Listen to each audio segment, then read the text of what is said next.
Hello दोस्तों, स्वागत है आप सबका मेरे यूट्यूब चैनल रोहिणी क्लासेस में। तो आज हम क्लास 10th की पॉलिटिकल साइंस यानी कि सिविक्स का आखिरी चैप्टर देखने जा रहे हैं, चैप्टर 8, और जिसका नाम है लोकतंत्र की चुनौतियां। तो देखिए, लोकतंत्र के जो है परिणाम तो हम देख चुके हैं पिछले चैप्टर में, और आज हम बात करेंगे ना लोकतंत्र की चुनौतियों के बारे में।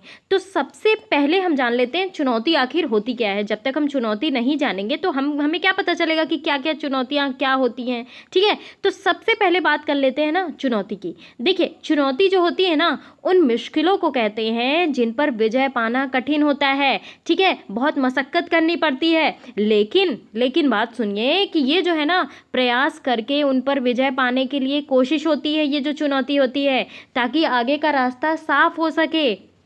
अब देखिए, हम क्या करते हैं, हम आम तौर पर उन्हीं मुश्किलों को चुनौती कहते हैं जो हमें जो है महत्वपूर्ण लगती है, और लेकिन जिन पर जीत भी हासिल की जा सकती है। ठीक है, और हम देखिए हम क्या करते हैं कि जब भी न्यू ईयर्स आते हैं तो हम क्या बनाते हैं, टारगेट बनाते हैं, चुनौतियाँ बनाते हैं। ठीक है, कि इन चुनौतियों का हमने सामना करना है और जीत हासिल करनी है। तो चुनौतियाँ क्या होती है, चुनौतियाँ जब तक टफ ना हो, मुश्किलों भरा ना हो, तब तक जो है जीत हासिल करने का मज़ा भी नहीं आता है। तो देखिए, दुनिया के ना देश के जो है 1/4 हिस्से में अभी भी, ध्यान रखेंगे, देश के 1/4 हिस्से में ना अभी भी लोकतांत्रिक शासन व्यवस्था नहीं है। अब आप ये देख लीजिए कि जहाँ लोकतांत्रिक शासन व्यवस्था नहीं है, या तो वहाँ राजतंत्र शासन होगा या तो वहाँ तानाशाह शासन होगा, है ना। तो इन इलाकों में ना लोकतंत्र के लिए बहुत ही मुश्किल चुनौतियाँ हैं, और इन देशों में लोकतांत्रिक सरकारें जो है गठन करके जरूरी बुनियाद आधार बनाने की चुनौतियाँ हैं। क्या क्या चुनौती हो सकती हैं, देखिए, अधिकांश स्थापित लोकतांत्रिक व्यवस्थाओं के सामने ना अपने विस्तार की चुनौतियां होती हैं। ठीक है, उन्हें फैलाने की चुनौतियां होती हैं। इनमें जो है क्या होता है कि लोकतांत्रिक शासन में ना बुनियादी सिद्धांत जो है सभी इलाके में, सभी सामाजिक समूहों में और विभिन्न संस्थानों में लागू करना शामिल है। अब देखिए, जैसे हमारे मूल अधिकार हैं, 6 मूल अधिकार हैं। ठीक है, आप सभी को पता है, मैं पढ़ा भी चुकी हूँ। समानता के अधिकार, स्वतंत्रता के अधिकार, शोषण के विरुद्ध अधिकार, है ना, और जो है संस्कृति का अधिकार, संवैधानिक उपचारों का अधिकार, ये सारे जो अधिकार हैं, यानी कि ये जो अधिकार है ना, ये देश का चाहे अमीर से अमीर व्यक्ति हो, चाहे गरीब से गरीब व्यक्ति हो, इन सबको मिलना चाहिए। तो ये चीज़ होनी चाहिए लोकतंत्र में। दूसरी चीज़, लोकतंत्र को मजबूत करना, यानी कि हमें लोकतंत्र में ना सभी लोकतांत्रिक संस्थाओं और बर्तावों को मजबूत करना होगा, क्योंकि लोकतंत्र है तभी तो जो है जनता का विश्वास है, क्योंकि लोकतंत्र तो जनता से ही बना है, जनता का जनता के द्वारा और जनता के लिए शासन। तो ये काम ना इस तरीके से होना चाहिए कि लोग जो है लोकतंत्र से जुड़ी अपनी उम्मीदों को पूरा कर सके। जनता जो है होती है ना, अपने वोट का इस्तेमाल इसी उम्मीद से करती है कि कल को जो सरकार आएगी वो हमारे लिए अच्छे अच्छे प्लान्स लाएगी, हमारी बेरोजगारी मिटाएगी, शिक्षा का स्तर बढ़ाएगी, ठीक है, गरीबी मिटाएगी। तो ये सारी चीज़ें होती हैं। तीसरी चीज़, चुनावों में बहुत अधिक खर्च होता है, यानी कि जो पैसे वाला है, जो बहुत अधिक पैसे वाला है, वही राजनीति में आ सकता है। तो ऐसा नहीं होना चाहिए। देखिए, चुनाव में खड़ा होना ना सिर्फ अमीरों का ही काम है। क्यों? क्योंकि चुनाव में जो है आम व्यक्ति अधिक खर्चा नहीं कर सकता, वो अपनी 2 वक्त की रोटी ही नसीब कर ले, वही बहुत बड़ी बात है। तो इतना खर्चा कम करना चाहिए। ठीक है, यानी कि खर्चा जो है सरकार को उठाना चाहिए। ये सारी चुनौतियाँ हैं। तो चलिए हम जो है डिटेल में इन्हीं सारी चुनौतियों को डिस्कस करेंगे। तो चलिए बिना किसी देरी के स्टार्ट करते हैं।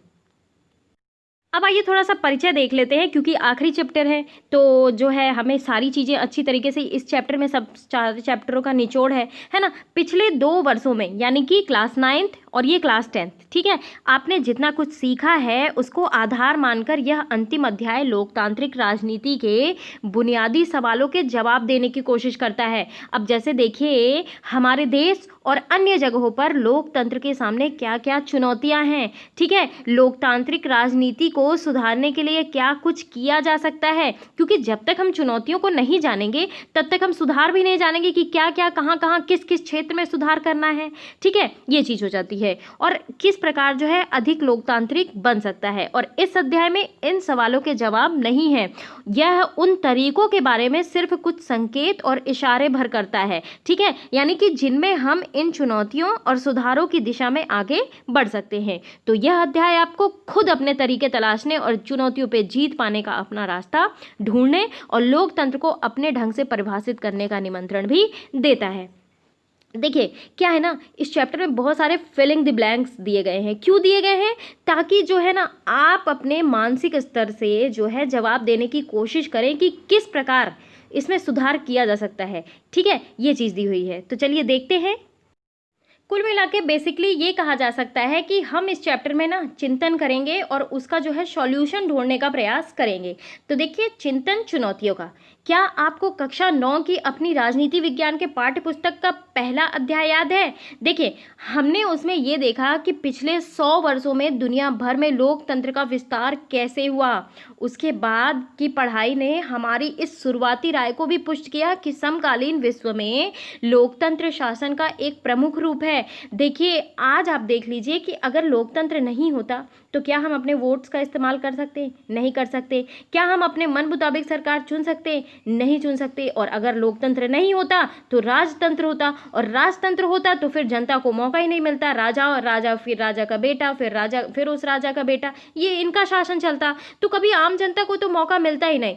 तो क्या है ना कि समकालीन विश्व में लोकतंत्र शासन का एक प्रमुख रूप है, और इसे ना कोई गंभीर चुनौती नहीं है और ना ही कोई दूसरी शासन प्रणाली इसकी प्रतिद्वंदी है। लेकिन ये जो लोकतांत्रिक राजनीति है ना, इसके विभिन्न पहलुओं की जब हमने विस्तार से चर्चा की तो हमें बहुत सारी चीजें दिखाई दी। लोकतंत्र में ना जितनी सारी संभावनाएं हैं ना, दुनिया में अभी भी कहीं उन पर लाभ नहीं उठाया गया है। अब देखिए, लोकतंत्र में कोई प्रतिद्वंदी नहीं है, यानी कि लोकतंत्र का किसी और से कंपटीशन नहीं है। लोकतंत्र का लोकतंत्र से ही कंपटीशन है। यानी कि लोकतंत्र में जो भी बातें बताई गई हैं, यानी कि जनता को स्वतंत्रता प्रदान करना, सभी को समानता प्रदान करना, ठीक है, शोषण के विरुद्ध जो है आंदोलन करना, सभी को शिक्षा प्रदान करना, तो ये जो है ना लोकतंत्र की लोकतंत्र से लड़ाई है। यानी कि जो भी चीज़ें इम्प्लीमेंटेशन है उसको जो है सभी तक पहुंचाना, ये सबसे बड़ा कारीगर मामला है। ठीक है, ये सबसे बड़ा कॉम्पिटिटिव मामला है कि हमारे लोकतंत्र के शासन में सभी लोगों तक, चाहे वो गरीब से गरीब आदमी हो, चाहे वो अमीर से अमीर आदमी हो, सभी को समान रूप से मिल सके। ठीक है, इसका मतलब ये भी नहीं है कि उनके लिए कोई चुनौती नहीं है। अब देखिए, लोकतंत्र की ना अपनी इस किताब यात्रा में विभिन्न पड़ावों को हमने देखा। दुनिया भर में लोकतांत्रिक व्यवस्थाओं के सामने गंभीर चुनौतियां हैं, और ये चुनौतियां जो है ना आम समस्या जैसी नहीं है। हम आम तौर पर उन्हीं मुश्किलों को चुनौती कहते हैं जो महत्वपूर्ण तो हैं, लेकिन जिन पर जीत भी हासिल की जा सकती है। अभी हमने चुनौती के बारे में देखा ना कि जब तक चुनौती जो होती है ना वो मुश्किल भरी ना हो, जीत हासिल करने में मज़ा नहीं आता है। ठीक है, और अगर किसी मुश्किल के भीतर ऐसी संभावना है कि उस मुश्किल से छुटकारा मिल सके तो उसे हम चुनौती कहते हैं, ध्यान रखेंगे। और एक बार जब हम चुनौती से पार पा लेते हैं ना, तो हम जो है पहले की अपेक्षा कुछ कदम आगे बढ़ जाते हैं। अब आप देखिए, आप कोई कॉम्पिटिटिव एग्ज़ाम देते हैं, ठीक है, आप दिए एग्ज़ाम, कई बार असफल हुए, वो चीज़ बात छोड़िए, लेकिन अगर आप एक कॉम्पिटिटिव एग्ज़ाम निकाल लेते हैं ना, तो आपके अंदर आत्मविश्वास डेवलप हो जाता है कि हम अगला कॉम्पिटिटिव कोई एग्ज़ाम देंगे तो हम उसे ज़रूर क्लियर कर लेंगे। तो ये चुनौती जो होती है ना, ये अपेक्षाओं को बढ़ा देती है। ठीक है, ये यानी कि अपेक्षा को कुछ कदम आगे बढ़ा देती है। यही चीज़ है, यही चीज़ मैं बताने का प्रयास कर रही हूँ। ठीक है, अब देखिए, अलग अलग देशों के सामने ना अलग अलग तरीके की चुनौतियां हैं। हमारे भारत देश में अलग, जैसे हमारे भारत देश में क्या चुनौती है? गरीबी को मिटाना, और बेरोजगारी की दर बहुत ज़्यादा है। और विभिन्न जो देश है ना उनकी अलग अलग चुनौतियां हैं। ठीक है, आपकी पाठ्य पुस्तक में जो है मानचित्र में दिया गया था, इसमें जो है सन 2000 तक की लोकतांत्रिक सरकारों को दिखाया गया था। तो क्या आपको इस मानचित्र की याद है? तो तब देखिए, ये नक्शा बताता है ना कि दुनिया के 1/4 हिस्से में अभी भी लोकतांत्रिक शासन व्यवस्था नहीं है। अब ये देख लीजिए, और इन इलाकों में ना लोकतंत्र के लिए बहुत ही मुश्किल चुनौती है। देखिए, इन देशों में क्या है कि लोकतांत्रिक व्यवस्था की तरफ जाने और लोकतांत्रिक सरकार गठित करने के लिए जरूरी बुनियादी आधार बनाने की चुनौती है। ठीक है, और इसमें मौजूदा ना गैर लोकतांत्रिक शासन व्यवस्था को गिराने, सत्ता पर सेना के नियंत्रण को समाप्त करने और एक संप्रभु तथा कारगर शासन व्यवस्था को स्थापित करने की चुनौती है। तो देखिए, चुनौतियां जो होती है ना वो हर फील्ड में होती हैं, और हमारी लोकतांत्रिक व्यवस्था में भी चुनौती है। और आगे हम डिस्कशन भी करेंगे, मनन भी करेंगे, चिंतन भी करेंगे। तो अधिकांश जो स्थापित लोकतांत्रिक व्यवस्था है ना उनके सामने अपने विस्तार की चुनौती है। अब आ गई बात, विस्तार की चुनौती क्या होती है, तो इसे भी हम डिस्कस करते हैं। अब देखिए, मैं आपको बता दूं ना कि बहुत सारे ऐसे लोकतांत्रिक देश हैं ना जो विस्तार की चुनौतियों का सामना कर रहे हैं। ठीक है, कई देशों में एकात्मक शासन व्यवस्था कायम है, आप सभी को पता है। तो ऐसी स्थिति में ना शासन का केंद्र एक स्थान पर होता है, जबकि लोकतंत्र का विस्तार तभी होता है जब स्थानीय सरकारों को अधिक जो है अधिकार संपन्न बनाना, ठीक है, संघ की सभी इकाइयों के लिए संघ के सिद्धांतों को व्यवहारिक रूप से स्तर करना, और महिलाओं और अल्पसंख्यकों समूह की उचित भागीदारी सुनिश्चित करना, यानी कि सबका साथ सबका विकास लेके चलना जो है लोकतांत्रिक शासन में है।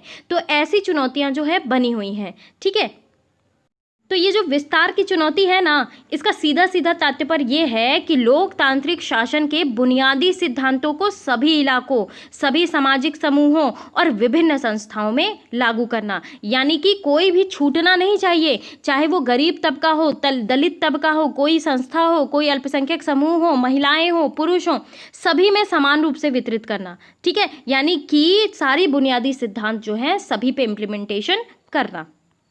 देखिए, यहाँ बताया भी गया है कि इनमें जो है ना लोकतांत्रिक शासन के बुनियादी सिद्धांतों को सभी इलाकों, सभी सामाजिक समूहों, विभिन्न संस्थाओं में लागू करना शामिल है, और स्थानीय सरकार को ना अधिक अधिकार संपन्न बनाना, संघ की सभी इकाइयों के लिए संघ के सिद्धांतों को व्यवहारिक स्तर पर लागू करना, महिलाओं और अल्पसंख्यक समूहों की उचित भागीदारी सुनिश्चित करना, ऐसी ही चुनौती है। ठीक है, और इसका यह भी मतलब है ना कि कम से कम ही चीज़ें लोकतांत्रिक नियंत्रण से बाहर रहनी चाहिए, यानी कि मैक्सिमम चीजें जो होनी चाहिए वो लोकतांत्रिक नियंत्रण में होनी चाहिए। तो भारत और दुनिया के सबसे पुराने लोकतंत्रों में से एक अमेरिका जैसे देश के सामने भी ये चुनौती है। अब तीसरी चुनौती को भी देख लेते हैं। तीसरी चुनौती क्या है? लोकतंत्र को मजबूत करने की, यानी कि लोकतंत्र जो है कब मजबूत होगा? जब जनता ज़्यादा से ज़्यादा सहभागिता देगी, तभी तो लोकतंत्र मजबूत होगा। लोकतंत्र का मतलब क्या है? लोगों का तंत्र, जनता का शासन, और जनता जब ज़्यादा से ज़्यादा इन्वॉल्व होगी तो लोकतंत्र ऑटोमेटिकली मजबूत हो जाएगा। जनता के लिए जब ज़्यादा से ज़्यादा प्लान आएंगे, बेरोजगारी मिटेगी, गरीबी हटेगी, सबको शिक्षा प्रदान होगी, सबको समानता मिलेगी, ठीक है, सभी को बोलने की स्वतंत्रता, सभी को सांस्कृतिक रूप से स्वतंत्रता, सभी को जो है शोषण के विरुद्ध अधिकार की स्वतंत्रता, ये सारी चीज़ें मिलेंगी तो लोकतंत्र जो है वो ऑटोमेटिकली मजबूत हो जाएगा। तो हर लोकतांत्रिक व्यवस्था के सामने ना किसी रूप में ये चुनौती है ही। अब देखिए, इसमें लोकतांत्रिक संस्थाओं और बर्तावों को ना मजबूत बनाना शामिल है, यानी कि यह काम इस तरीके से होना चाहिए कि लोग जो है लोकतंत्र से जुड़ी अपनी उम्मीदों को पूरा कर सकें। लेकिन क्या होता है ना कि अलग अलग समाज में आम आदमी की लोकतंत्र से अलग अलग अपेक्षाएं होती हैं, और इसलिए यह चुनौती दुनिया के अलग अलग हिस्सों में अलग अर्थ और अलग स्वरूप ले लेती है। अब देखिए, अगर मैं शॉर्ट में कहूँ तो इन शॉर्ट कि इसका मतलब ये है ना कि संस्थाओं की कार्य पद्धति को सुधारना और मजबूत करना होता है। क्यों? क्योंकि लोगों की भागीदारी और नियंत्रण में वृद्धि हो, और इसके लिए ना फैसला लेने की प्रक्रिया पर अमीर और प्रभावशाली लोगों के नियंत्रण और प्रभाव को कम करने की जरूरत है। यानी कि लोकतंत्र के जो भी डिसीजंस होते हैं उसमें जो है सब लोगों की सहभागिता होनी चाहिए ना, केवल अमीर और प्रभावशाली तबके को तो शामिल करना जो है कहाँ से लोकतंत्र हो गया? ये तो वही चीज़ हुआ कि अमीरों का शासन, ठीक है, तो ये चीज़ नहीं होनी चाहिए। अब देखिए, कक्षा 9 में ना हमने जो है स्टडी किया, हमने बहुत सारे उदाहरण देखे, कहानी के माध्यम से चुनौतियों पर गौर किया। अब जब है कि हम लोकतंत्र की अपनी यात्रा के सभी महत्वपूर्ण पड़ावों पर लौटेंगे और यादों को ताज़ा करेंगे और देखेंगे कि इन पड़ावों पर लोकतंत्र के सामने कौन कौन सी चुनौतियां हैं। अब देखिए, यहाँ पे आपको अलग अलग संदर्भ में अलग अलग चुनौतियां देखने को मिलेंगी। ठीक है, तो कार्टून दिए हुए हैं। सबसे पहला कार्टून मैं आपको दिखा पा रही हूँ शायद, ये देखिए। सबसे पहले कार्टून में देखिए लिखा है मुबारक फिर चुने गए। यहाँ पे आपको मुबारक दिख रहे होंगे, ठीक है। यहाँ पे एक सेना का अधिकारी दिख रहा है। ये कह रहा है कि क्या हम इन डिब्बों को खोलें, यानी कि यहाँ पे जीत की घोषणा हो गई, लेकिन अभी मतदाता पेटी खोली ही नहीं गई। यानी कि देखिए, मतदाता पेटी में ताले लगे हुए हैं, यानी कि वोट बॉक्स में ताले लगे हुए हैं, खोला भी नहीं गया है। यानी कि क्या हुआ? बिना मतदान पेटी खोले विजेता की घोषणा की गई, यानी कि चुनाव में धांधली हुई है और सेना को इन्वॉल्व करके धांधली की गई है। इस पिक्चर में ये बताया गया है। चित्र 2 की पे नजर डालें हम। चित्र 2 में क्या दिख रहा है? देखिए, लोकतंत्र पर नजर। तो क्या है, तुम्हें यहाँ लोकतंत्र नजर आ रहा है क्या? तो देखिए बंदूक जो है उल्टी करके बंदूक की नोक जो है आंख की तरफ देखा जा रहा है। तो ये क्या बताया जा रहा है, क्या बताने की कोशिश कर रहा है, आप मुझे सोच के बताओ।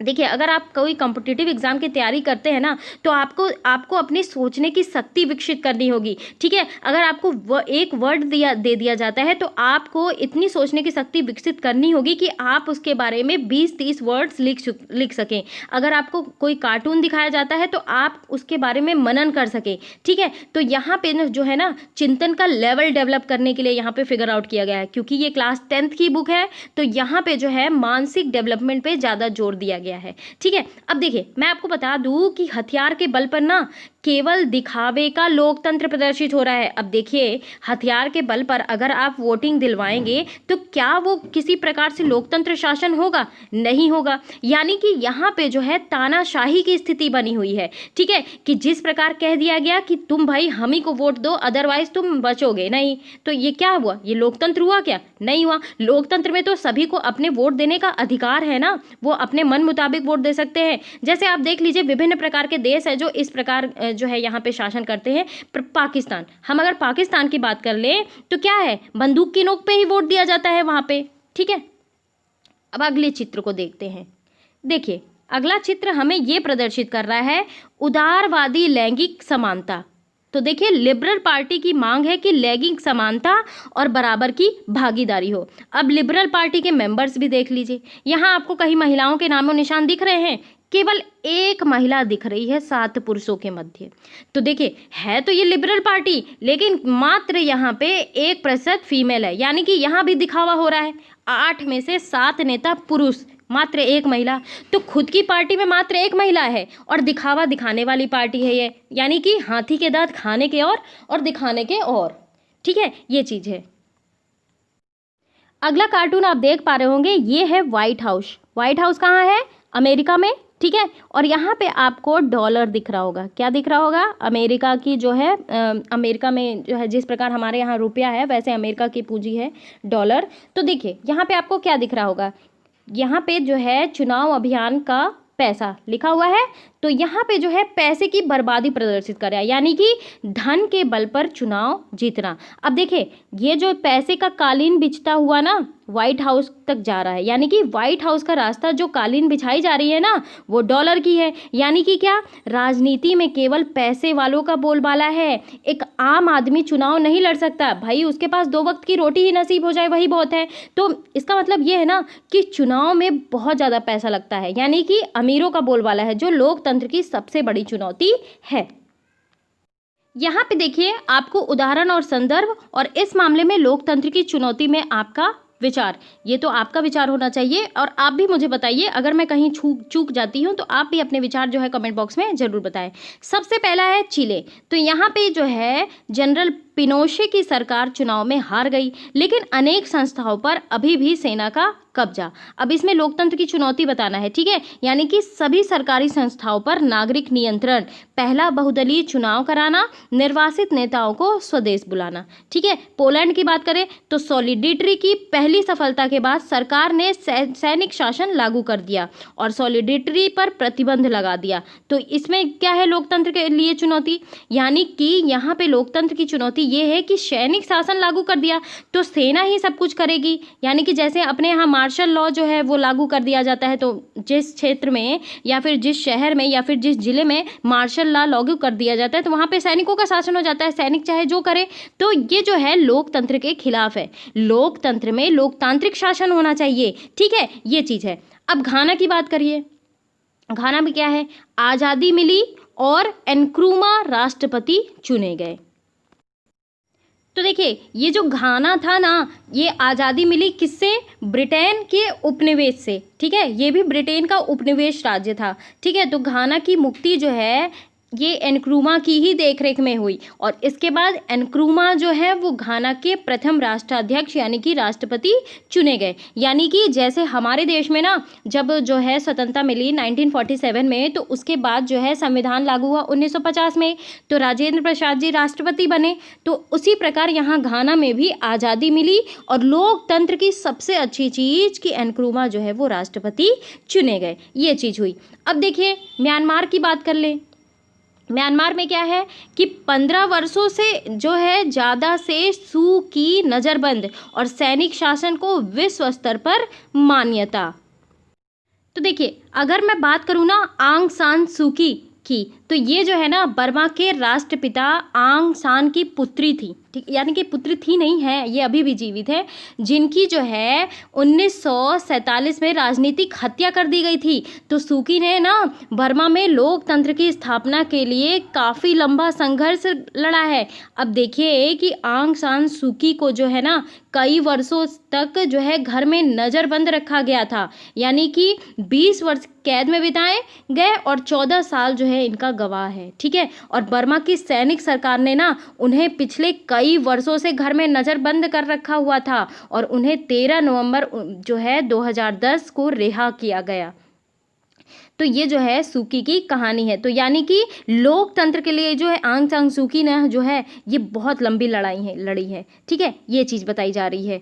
अगली बात, अंतर्राष्ट्रीय संगठन, यानी कि बची रह गई एकमात्र महाशक्ति अमेरिका संयुक्त राष्ट्र की परवाह नहीं करता और एक तरफा फैसले करता है। तो यहाँ पे लोकतंत्र का हनन होता है, एक तरफा फैसले बिल्कुल भी नहीं। जैसा कि मैंने बताया कि लोकतंत्र की चुनौती क्या है, लोकतंत्र की चुनौती है ये कि लोकतंत्र को हर जगह फैलाना, यानी कि लोकतंत्र की जो भी व्यवस्थाएं हैं वो सारे जो है, चाहे वो गरीब तबका हो, चाहे अमीर तबका हो, चाहे दलित हो, शोषित हो, महिला हो, चाहे जो भी हो, ठीक है, यानी कि सब तक जो है पहुंचाना। यानी कि समझ लीजिए फैसले लेने की शक्ति केवल एक इंसान पे ना हो के सभी पे होना है। यानी कि क्या है कि राष्ट्र की परवाह यहाँ पे नहीं करता और बची जो है एक तरफा फैसला करता है। तो यहाँ पे तो है लोकतंत्र का हनन हो रहा है ना, तो ये चीज़ बता रही है, ये चुनौती आ रही है यहाँ पे इसके सामने।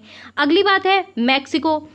PRI की पराजय के बाद 2000 में दूसरा स्वतंत्र चुनाव, पराजित उम्मीदवारों ने चुनाव धांधली की शिकायत की।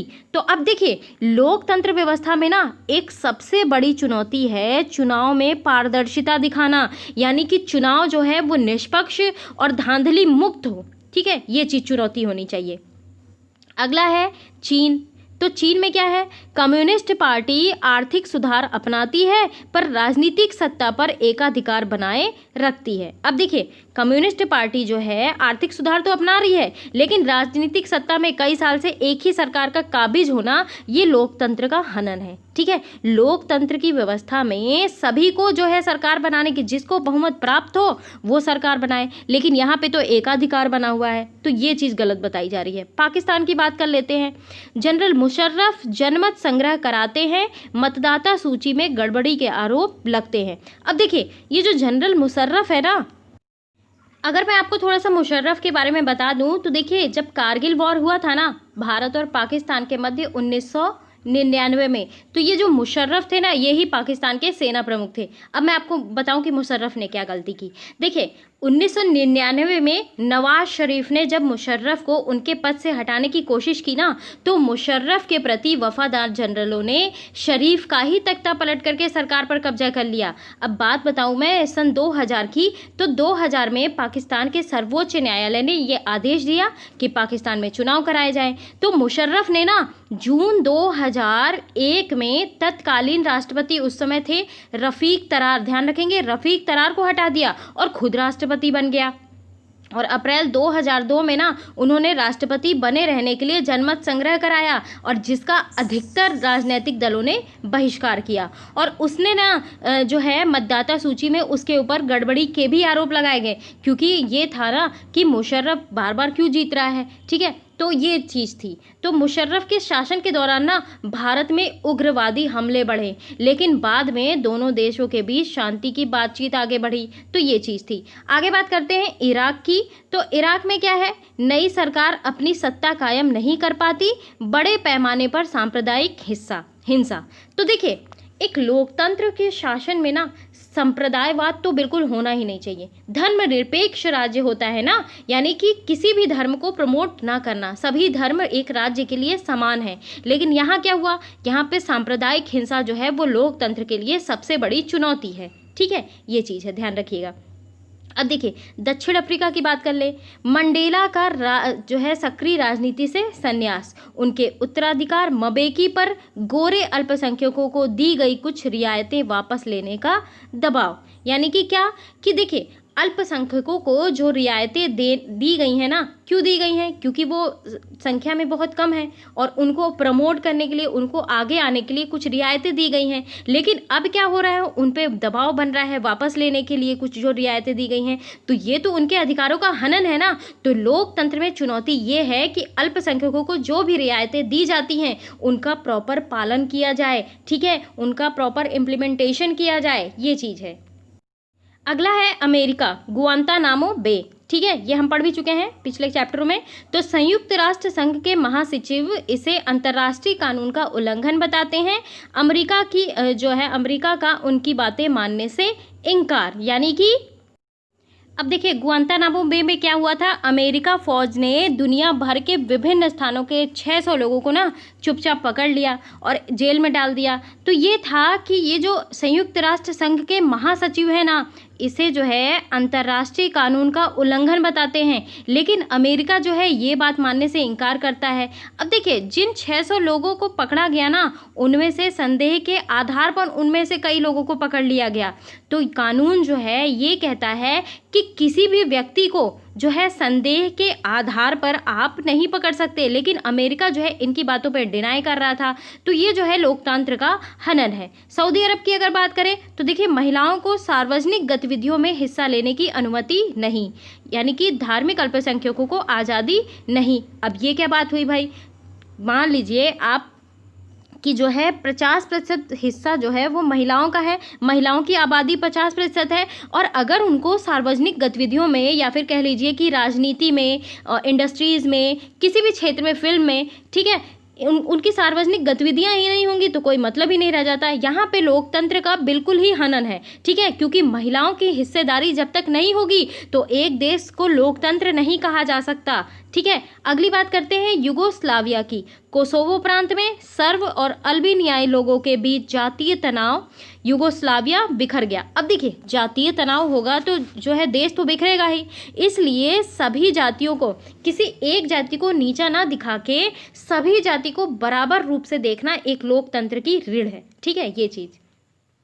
अगली बात करते हैं बेल्जियम की। तो देखिए संवैधानिक सुधारों का एक दौर चला, लेकिन डच भाषी लोग असंतुष्ट, उनकी अधिक स्वायत्तता की मांग। ये तो बिल्कुल गलत है। डच भाषी लोग कह रहे हैं कि हमें जो है अधिक स्वायत्तता दी जाए, लेकिन ऐसा नहीं कर सकती ना। जब एक राज्य में विभिन्न भाषी लोग, विभिन्न कास्ट के लोग रहते हैं तो आप एक कास्ट को प्रमोट नहीं कर सकते, एक भाषी लोगों को प्रमोट नहीं कर सकते। तो ये चीज़ है लोकतंत्र की चुनौती। अगली चीज़ है श्रीलंका। श्रीलंका को तो आपको मामला याद ही है। तो सरकार और लिट्टे के बीच शांति वार्ता भंग, हिंसा जो है फिर भड़की। तो हिंसा जो है वो भड़केगी ही, क्योंकि जो है आप ये देखिए कि सिंघलियों के लिए सारी नीतियां लाई जा रही हैं, तमिलों को वहाँ पे नीचा दिखाया जा रहा है। तो जब शांति वार्ता भंग होगी तो हिस्सा तो भड़केगी ही। लेकिन एक लोकतंत्र में ना शांति वार्ता जो है अच्छे से निपटाना चाहिए, और ताकि हिंसाएं जो है ना भड़के। अगली बात है अमेरिका, नागरिक अधिकार, यानी कि अश्वेत लोगों को समान अधिकार मिले, लेकिन वे अब भी गरीब, कम शिक्षित और कमजोर की स्थिति में है। तो देखिए जब तक लोकतंत्र जब तक विकसित नहीं हो सकता है, तब जब तक कि गरीब लोगों को रोजगार ना मिले, ठीक है, यानी और शिक्षा, और कमजोर की स्थिति में जब गरीब तबके रहेंगे तो क्या होगा, अश्वेत लोगों की स्थिति ही वहाँ पे नहीं ठीक है। तो यहाँ पे लोकतंत्र में समानता का तो अधिकार बना ही नहीं। तो यहाँ पे इस चीज़ का हनन हो रहा है। अगली बात करेंगे उत्तरी आयरलैंड की। देखिए गृह युद्ध समाप्त, पर कैथोलिक और प्रोटेस्टेंट लोगों में पारस्परिक विश्वास का अभाव। अब देखिए गृह युद्ध तो समाप्त हो गया, लेकिन ये जो कैथोलिक और प्रोटेस्टेंट हमने पिछले चैप्टर में देखा है इसके बारे में बहुत अच्छे तरीके से, तो इनके बीच जो है पारस्परिक विश्वास का अभाव। अब लोकतंत्र तो विश्वास पे ही कायम होता है ना, लेकिन यहाँ पे विश्वास ही कायम नहीं हो पा रहा है। नेपाल की बात करते हैं। संविधान सभा का चुनाव होने वाला है, तराई में असंतोष, माओवादियों ने हथियार नहीं सौंपे हैं। तो क्या है, तो हथियार के बल पे तो चुनाव नहीं हो सकते ना, तो संविधान सभा में अब चुनाव होने वाला है और असंतोष की स्थिति बनी हुई है, माओवादियों ने हथियार नहीं सौंपे हैं, हथियार नहीं डाले हैं, तो क्या है कि तो जो है वहाँ पे जो है कभी भी हिंसा भड़क सकती है। ठीक है, ये चीज़ है। बोलीविया की बात करें तो देखिए, जल संघर्ष के समर्थक मोरालेस प्रधानमंत्री बने, बहुराष्ट्रीय कंपनियों ने धमकी दी कि हम देश छोड़कर चले जाएंगे। अब देखिए, एक लोकतंत्र के देश में ऐसे ही कोई धमकी देके कि हम देश छोड़ के चले जाएंगे, तो ये धमकीबाजी से नहीं चलता है काम। यानी कि लोकतंत्र में ना आपके पास जो है स्वतंत्रता प्राप्त है, बहुराष्ट्रीय कंपनियों का जो बोलबाला नहीं होना चाहिए। ठीक है, ये चीज़ होनी चाहिए कि एक लोकतांत्रिक देश में किसी कोई मतलब जैसे आप ये समझ लीजिए कि हमारे यहाँ जैसे 1% अमीर लोग हैं, तो वो जो है अगर हमारे राष्ट्र को कंट्रोल करना चाहे तो ऐसा नहीं होना चाहिए, क्योंकि यहाँ पे जो है जनता का शासन है और जनता के लिए शासन है, तो ये बहुराष्ट्रीय कंपनी की धमकियाँ नहीं चलेंगी, है ना। अब देखिए, वीडियो को बहुत अधिक लंबा ना करते हुए हम अगले पार्ट में देखेंगे अलग अलग तरह की चुनौतियाँ, यानी कि हम अलग अलग प्रकार की चुनौतियों के बारे में देखेंगे और विभिन्न प्रकार की चुनौतियों को देखेंगे कि किस प्रकार इनका सॉल्यूशन देखना है। तो चलिए, यहीं समाप्त होता है ये वीडियो, और कैसा लगा मेरा ये वीडियो ज़रूर आप मुझे कमेंट बॉक्स में बताएं। चैनल को सब्सक्राइब ना किया हो तो ज़रूर कर ले और वीडियो को शेयर कर दें। ठीक है, थैंक यू वेरी मच।